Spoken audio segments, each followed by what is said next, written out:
Good morning. Thank you very much for being here.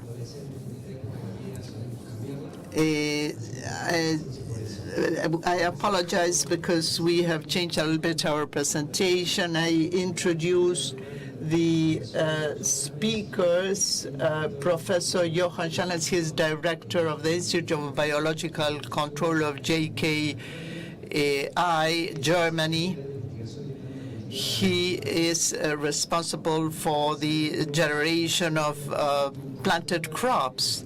Martín Torres is a researcher from the Buenos Aires University. He is responsible for biological evaluation of a group in Aapresid, and Federico Rivas, he's a researcher, an expert in bioinputs from Uruguay, and coordinator in precision work.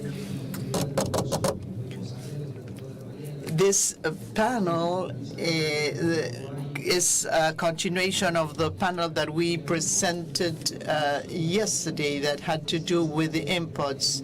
That workshop and this panel is organized by Argentina, Germany, and Uruguay dialogues that are international cooperation agreements, Germany with Uruguay and Germany with Argentina. The idea is to work on the development of bioinputs as an alternative for food production in South America and Europe.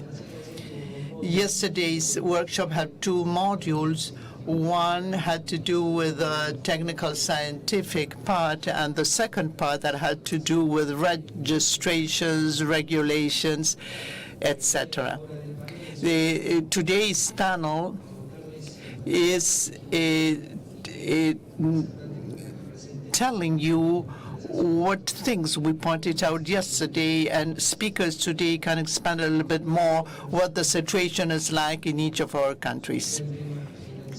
We started to talk about funding and infrastructure. These are one of the pillars on which we are expected to work. So the question is, I'm not a researcher. I have never been in the research area. I have always working in extension, really, and when I listen that there's money missing for extension, we see that multinational companies on chemical synthesis today have an department dedicated to biologics. Are we missing the budget for research, or research does not know how to sell the project to the private sector? The first question, Professor Jehle, can you tell us how things are around this in Germany, please? Okay, yeah.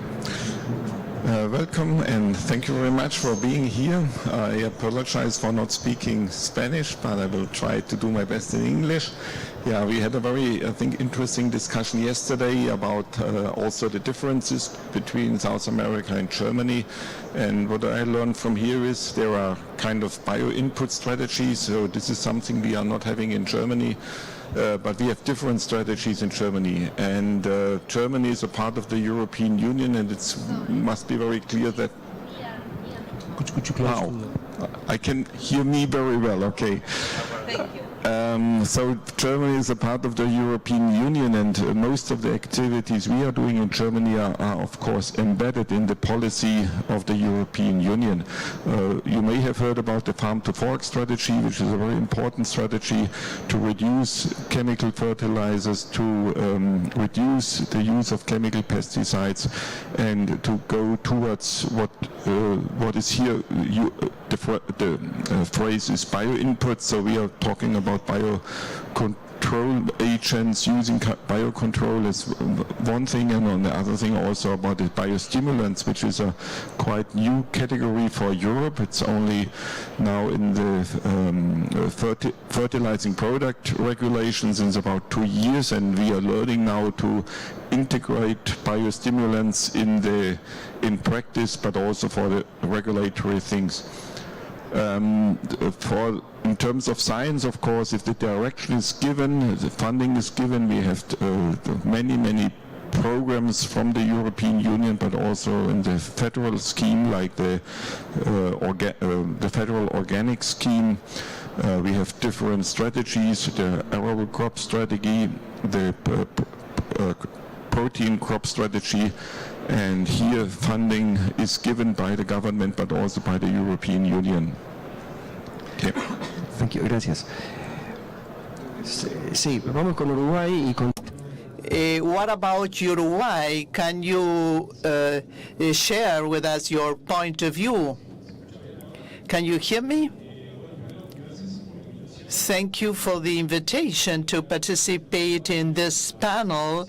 I want to thank Argentina, Uruguay, and Aapresid regarding your question about funding. Financing is always necessary because we are talking about products that have to be continuously developed, that have to face new challenges and new changes.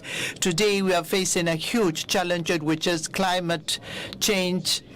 And this implies having studies analysis and all the new pests and emerging diseases means that we have to be ahead of what's happening. We have to anticipate to situation. Therefore, funding is important, but it's also true that in most of the institutes and universities, they are aware of this, but we are missing is the spontaneous step of going into the industry to produce things on scale, to get closer to farmers and to be able to train. So what needs funding is training, large-scale production, the implementation of public policies. So I believe that financing, and as we identified in our working group, has to be devoted to those areas. The other question is where there is missing connection between companies and research. I believe this is the case. I don't think that researchers are not trained in order to have this basic link with the industry. When you finish your university and you go out there, or you rather go to a research institute or you go to the industry, you deal with IP, large-scale productions, and the situation, the limitations are completely different in one place and the other. So I think that we are missing that links. I think that university have to train, or funding has to be used to train people in these areas. Can we close the door? I want to add that to couple the public system and the private system beyond the money, I think that the public policies in the long term is the way we have to follow. We know that there has been a reduction in funds. It is difficult to get people to adopt these technologies if the scientific ecosystem we need to maintain this in time, and we need to promote the public-private interaction so that scientists are part of the businesses, but in the good sense. Because sometimes people have a bias that talking about money is not a good thing. Scientists are part of the startups. They work with startups. I think that we have to think in this way. In Argentina, we have good sciences. So we are facing challenges because we have low funding. There is a scientific tradition in Argentina. There is a lot to be done in terms of the interaction, private-public interaction, and coming up with businesses so that the industry can leverage their potential, and so we can see more adoption, more uptaking. So we need to bear in mind what the public policies are. What we did in the past is we have to show that there is a problem, and in the lab we have all the possibility to do the scientific development. We come to the practical part and they tell me, no, the formulation that you are proposing cannot be taken into practice. I think that in the early stages of research, we have to talk with farmers, with the industry, how we can face this problem together and coming up with a final solution that is real, not to fall in love with a solution that then you cannot put in place in practice. I agree with what you are saying. I agree that we need to make up working groups, not only public and private, but also within the private sector to have to bring people, multidisciplinary people. Those people who are technicians, who are technicals, don't know how to sell ourselves, and the people from the commercial side needs to have more technical knowledge. So I think that funding has to go to training. As professionals, as university professionals, we don't learn anything about biological products. Until a short time ago, there was no curricula for no-till in the university. So what do you propose? How would we train the technicians and the experts who are the ones who, in the end, are going to sell to the farmers the biological product? What happens in Germany? How do farmers adopt technology or biological products? In Germany, I think the farmers are very, very open for new technologies and they are adopting quite well. Of course, it's very important that also the extension service people are knowing what to do, what is the character of these new products, how does the growing system has to be changed to adopt these new technologies. This is very important. And then also at the universities, we have a kind of a development more towards basic research, also in the agricultural universities. So there's more done on basic research and less done on, let's say, practical approaches. But I think it's very important that we not only try to do basic research and then hoping that something will trickle down, also going into the practice, because the problems are in the field, and I think we have to take up the problems in the field and transfer it back to research, so that we get a combination of, on one side, the knowledge which may come from the university, but also on the experience which may come from the farmers or from the growers, so that we work together and have a kind of a participative working schedule, so that just the different stakeholders are knowing their role and that they can work together solving problems, and I think that's the most important thing. Yo quería sumar con respecto a lo que es la Argentina, que ayer lo conversamos con bastante detalle, que en realidad la adopción de... I want to add what happens in Argentina. The adoption of that technology is influenced in Argentina by different factors, restrictions that the farmer experiences, economy, land tenure. There are critical moments and economic factors. When you analyze adoption, we need to consider what other technologies we need to adopt first, how nutrition and fertility improves beyond the no-till acreage. We need to know the fertility processes. We are not doing a good homework from that point of view. We want to explain the farmers that they need to work on specific inputs. We don't need to work in isolation with only one input. I think that we need to have a more comprehensive approach, because we are investing a lot of money in science and technology.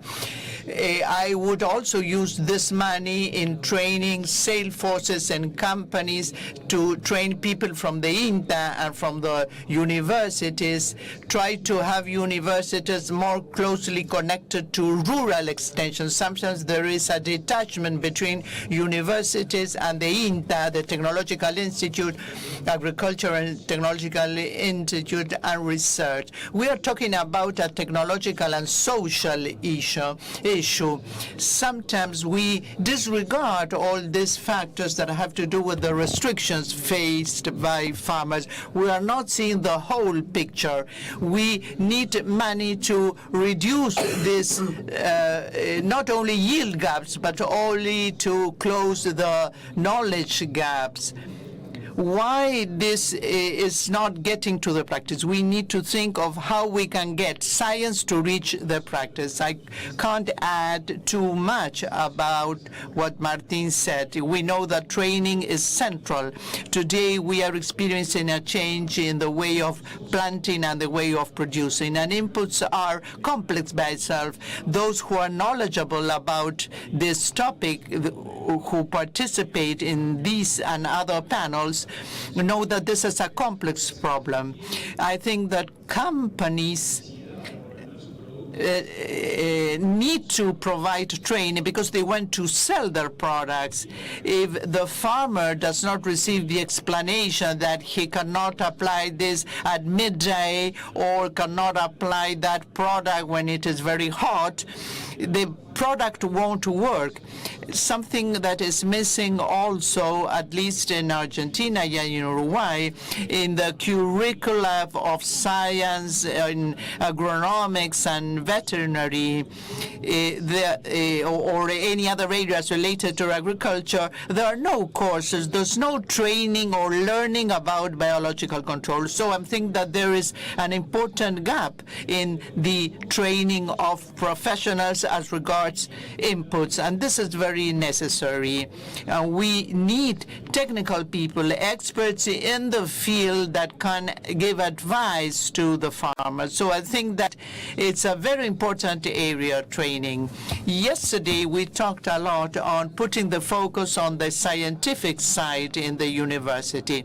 We want to have a good science because we can have good or bad science. I think that science has, practice have to be based, or findings have to be based in scientific evidence. The farmer needs to know that the effects of biological products are not huge, are not perfect, that they are not always the same. They will depend on the kind of soil or on other features. So we have different products with different components, and probably the teachers, the professors in the university cannot catch up with the new things that come in research. Higher postgraduate training is important. Postgraduate courses, master's courses. I want to point out the fact that this is not one way. This does not come from the academy, to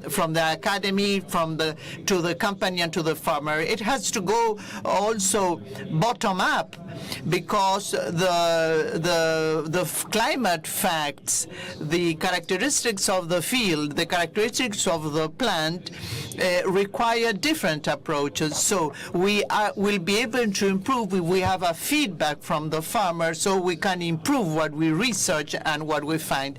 And that can be very beneficial to improve the cultivars, for example, or the inputs.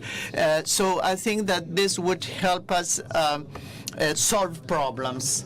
Están comenzando a entrar preguntas que justamente algunas ya las... We're starting to get questions.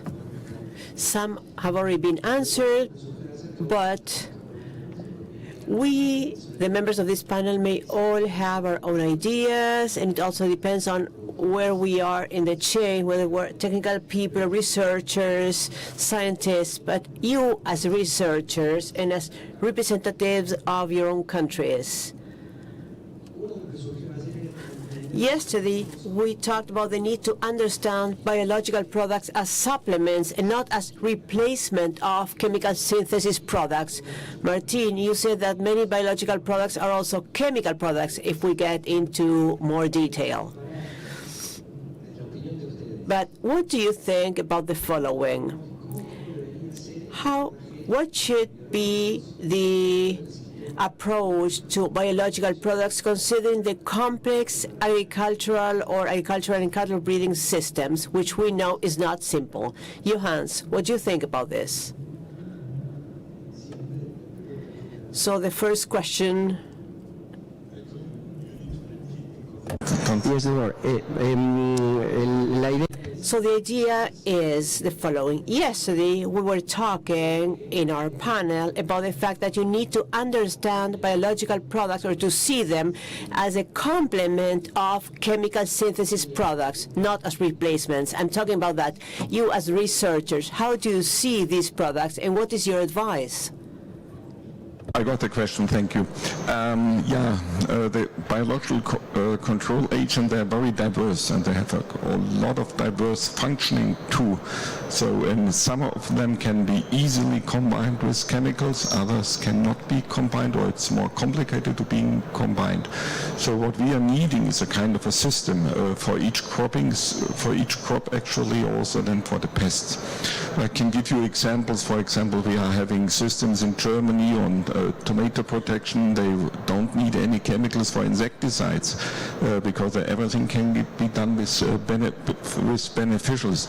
So you need to consider the crop, you need to consider the pest complex and the disease complex which is there, and then you need to combine what is available. And this is not a general answer, so you need to really to consider each specific crop. I think this is very important. You mentioned already that biologicals may not be able to replace chemicals. This is quite clear because the chemicals in general, they are interventive, they have a very fast action. Biologicals would have a lower action, this is one point, but I think it is much more important to reduce the disease pressure, to reduce the pest pressure by generating resilient systems where this disease and pest pressure is not getting high. And this is something you can achieve with biologicals, for example. So, and this is more important than having a product which is fast acting. So if you are in general having a low pest and disease pressure, so this is much better and much more sustainable than acting very quickly with very strong chemicals. Un comentario. Johannes was talking about biocontrol. When you think there are some organisms that do biocontrol, so we're seeing increasing synergies, those of us who work on biostimulation and biocontrol. My comment is that we first have to understand what biostimulants do. And based on what they do, we can think how to position them. There is no ex-ante definition. This will supplement or this will replace. It depends on the use. I'd like to point out that in general terms, biostimulants stimulate. They have microbials or non-microbials. They have different mode of actions. They are going to biostimulate. So in some cases where we're using lots of nutrients, we can in a way replace partly this, what we're seeing in other countries, Europe, the US. It depends on soil fertility. It is risky to think of replacing nutrients with a biostimulant in soils that really lack nutrients. This is why the response to biostimulants depends on the site, on soil fertility, and this is very important. We have to see the combined effects that we're getting with biostimulants and fertilizers and nutrients, because in some cases we can see a synergy where the biological product will help me mitigate the stress, the abiotic stress mostly, or do biocontrol, as Johannes was saying. But it is very difficult to use only biological products when we have lots of things missing in the soil? Yes, I just believe that not using chemical products or supplementing biological products, that depends on every case. It's a case-by-case analysis. If we're talking about biostimulants and in plant nutrition, we do need the nutrients in the soil. Sometimes they are there, but they cannot be assimilated by the plant, and that's when biological products help the plant to assimilate those nutrients. And it might be necessary to use less phosphorus, for example, with a phosphorus solubility agent, and we will have a better performance. In the case of rhizobia, I think it is not necessary to add it because it will get nitrogen from the soil, and you can promote the nitrogen from the insect into the plant by association with the rhizosphere. And it also depends on what pest levels we want to have. If we want to have 0 level of a certain pest, then we have to apply lots of chemical products, biocontrollers. Let's say we have bed bugs and we want to do away with them. In other cases, you may not have to use so many chemical products. And to sum up, we know that biochemicals and biocontrollers are compatible in some cases, and they have better effect than if they are applied separately. So the goal is to reduce the use of chemical products. Martin, would you like to share with us what you are doing with chakras and the Biological Research Center? There are questions for Johannes. There's another question for the panel, but can you please first share what you are doing before we run out of time? Sure. I just want you to know that we're working here in the Biologic Nutrition Network with Aapresid. Ramiro will be showing the slides.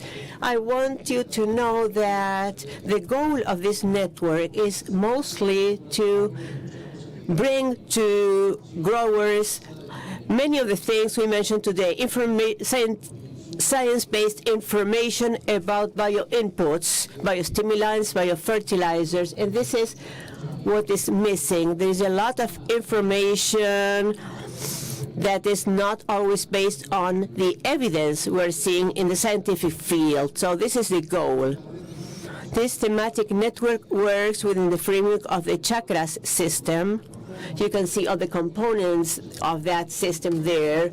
Growers who carry out the field test with microplots, with the repetition, without repetition, but always with a pseudo-repetition. We try to do this as best as possible. There are lots of logistic challenges, and there are also experts and the companies that kindly support and fund this thematic network. We're carrying out over 40 experiments every year, including wheat, corn, and soybean. This is an experimental module. It is not a trial network. It's a space to do these things, to have discussions, talk to growers, bring them information, bring advices on microbiology or biology. This is not my case. I come from the field of nutrition, fertility. I coordinate the projects academically so as to add academic rigor to our projects and to generate valuable information. That's my role. And achieve synergy so that this will work and so that this will add value to growers. That's the general idea. That was my message. And if there are more questions, I'll be happy to answer them, or otherwise you can also send us an email. There's a question for Johannes. Which was the main factor that encouraged the adoption of biologicals in EU countries? And what do growers think about the information about these new biologic alternatives? Yeah, it's working. I think there are different factors.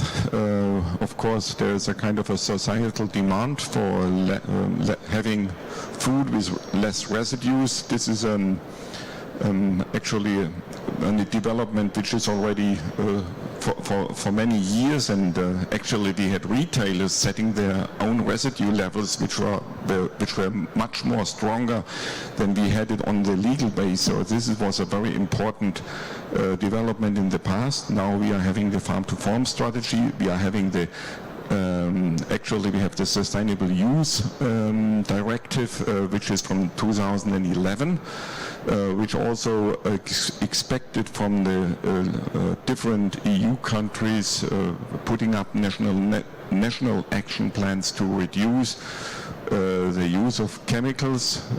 This is going now also into a further regulation in the future.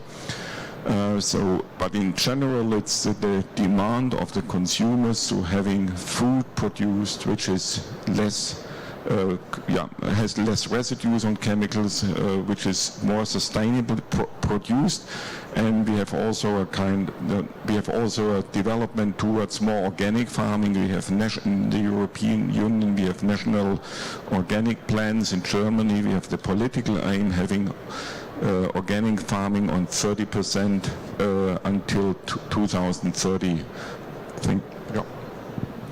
Gracias. Thank you. There is a question for all members of the panel. It is clear that researchers are not sellers, but the question is, how would you position a biological product in the market today so that it will be adopted by growers?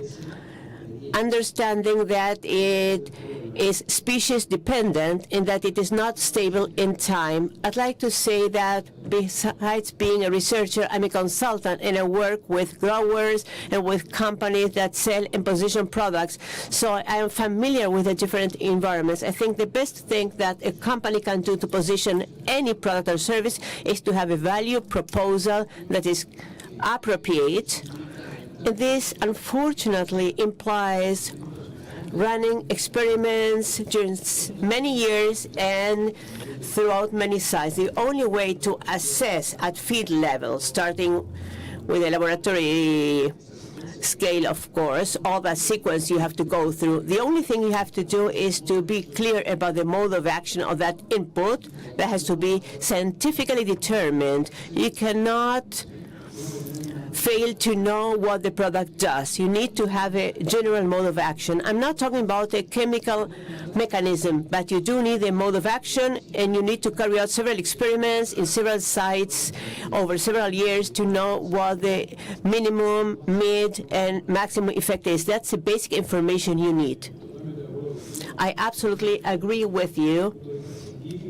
From a scientific point of view, and depending on how we work at INIA, we don't sell anything. We just provide solutions to growers. So if we have a grower's demand regarding a certain pest or crop yield, our goal is to get there and to provide a solution to that grower. The ones who sell are the companies, and that's when we need public-private partnerships so that that solution will reach growers, which is what we're interested in, or consumers. And this is what Martin says. In Argentina, we have been studying Aspergillus for decades. Years of research published in scientific journals that show the effect, moderate effect. Based on my experience, in terms of biostimulants, the effects are usually more moderate than what we see in the nutritional field. The effect may be a mean around 6, 7, or 8% in time. Variability is higher, and you always have to take into account that you need to be careful when you do field assessment. You need to have an experimental design that will help you detect 3 or 4% effects, because usually growers will say, I see nothing in the field. But sometimes if you have a 15% effect, you don't see it either. Effects are sometimes quite modest and cannot be detected in the field. And the only way to improve this is to run more experiments that are better managed and try to understand that variability and see what it is due to. There is another question.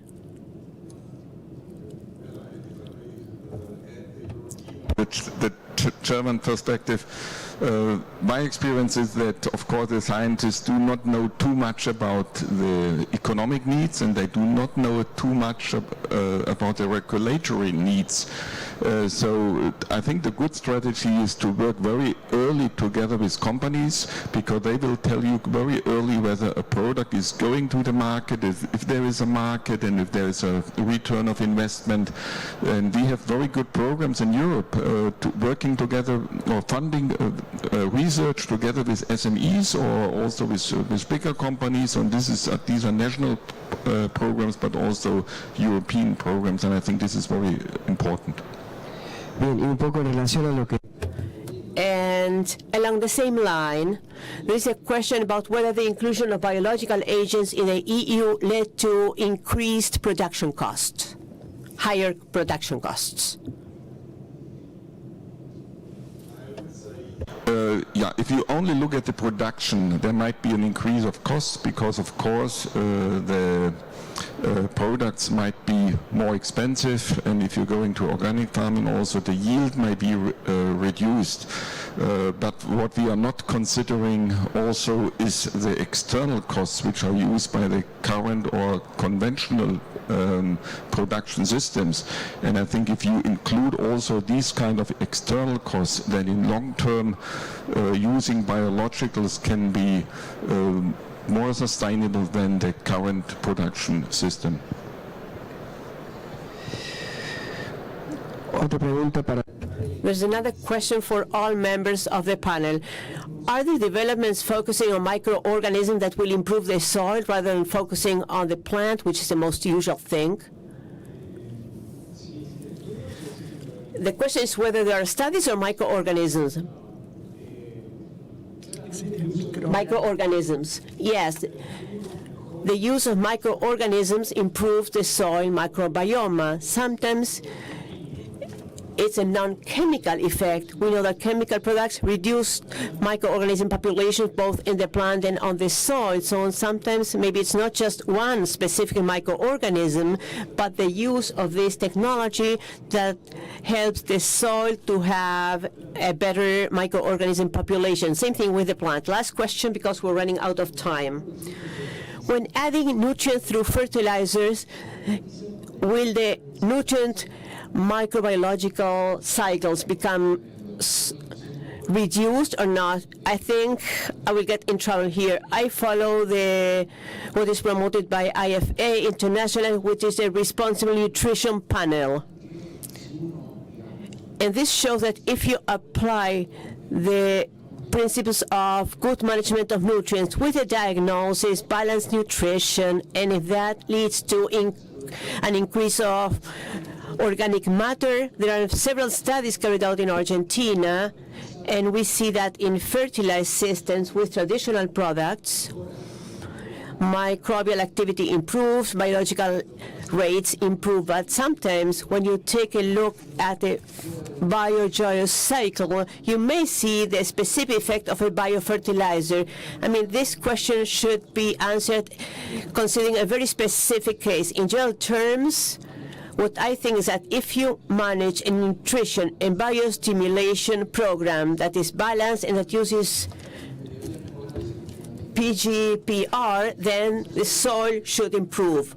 But if you only use chemical fertilizers, so to speak, with an excess of nitrogen, which is what is happening in Europe, then there will be a reduction in that microbial activity related to the biojoyous cycle of nitrogen. If there is an excess, you will be in trouble. But if there is no excess, you might be okay. I think generations of farmers, but also generations of scientists were taught about Liebig's law of the minimum, which said, okay, if there is one nutrition and the minimum, this is in the end will control the growth of the plant. But I think, of course, it's not wrong, but we are now only understanding the function of the microorganisms, and the microorganisms have not been in the center of thinking, in the center of consideration in the last, let's say, decades. And this is something which is new, but of course the soil is a living organism and it gives nutrition to the plants. And if the soil is not working in the right way, I think the plants cannot grow healthy. And this is now what we are understanding, that we have to focus on the soil, on the soil microbiome. Sí, Estamos mal de tiempo, ¿no? ya antes de agradecer a los panelistas, y se nos fue el tiempo, Before thanking the members of the panel, since we're running out of time, I'd like to say that I think there is a new topic coming out, and that is a need to integrate not only the private and the public sector, but all the different sectors, all the different roles we play, growers, technical people, extension people, researchers, from the public and the private sector, because we all can contribute something. In the field, we see the problems, and maybe the solutions that are sought at the lab are not the solutions that can be applied in the field. So I think we can make better use of the money if we work together. So thank you all. Thank you for having been with us. Thank you, Aapresid, for focusing on this topic, and within Germany, and Argentina, Uruguay, and Argentina, we will keep on working together to have more tools for production. Thank you very much.